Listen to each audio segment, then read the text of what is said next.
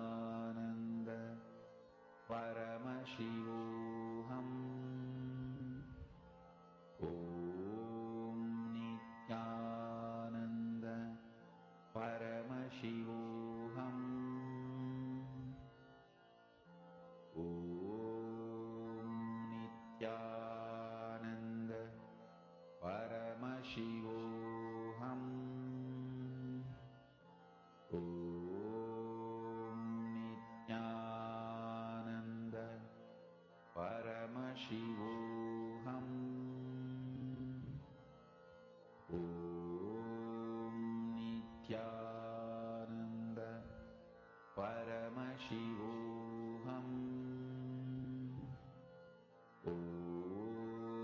Nithyananda Paramashivoham. Om Nithyananda Paramashivoham. Om Nithyananda Paramashivoham. Om Nithyananda Paramashivoham. Om Nithyananda Paramashivoham.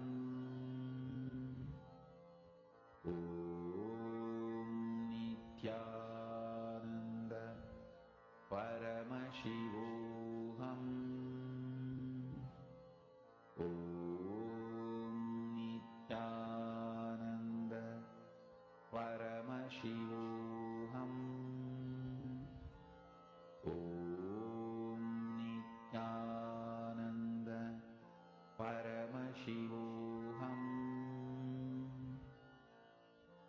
Om Nithyananda Paramashivoham. Om Nithyananda Paramashivoham. Mahamahavagya, spiritual lullaby for Samadhi, and Suprabhatam, wake up call, wake up song for Paramashiva. This Mahavagya is spiritual lullaby for you to fall into Samadhi. Suprabhatam, wake up song for Paramashiva to wake up in you. Just remember this one powerful cognition. This Mahavagya puts me in Samadhi. This is spiritual lullaby for Samadhi. And Suprabhatam, wake up song for Paramashiva in me. For Paramashiva to manifest. With this one spiritual powerful cognition, chant this Mahavagya.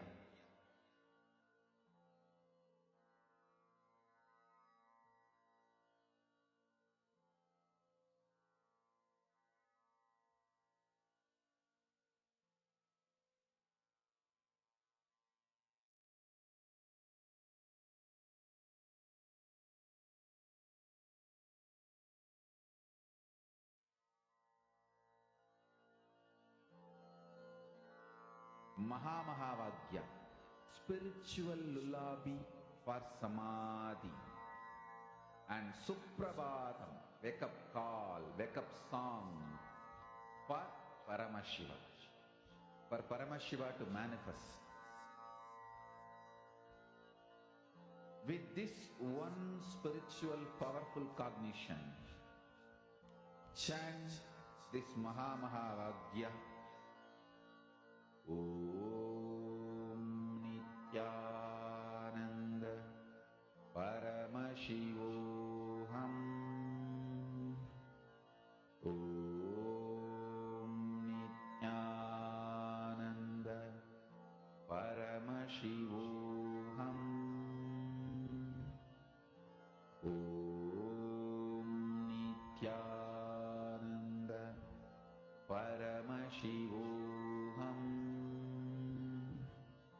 Om Nithyananda Paramashivoham.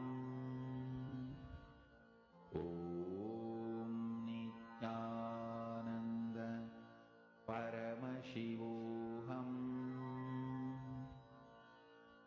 Om Nithyananda Paramashivoham. Om Nithyananda Paramashivoham. Om Nithyananda Paramashivoham. Om Nithyananda Paramashivoham. Om Nithyananda Paramashivoham. Om Nithyananda Paramashivoham. Om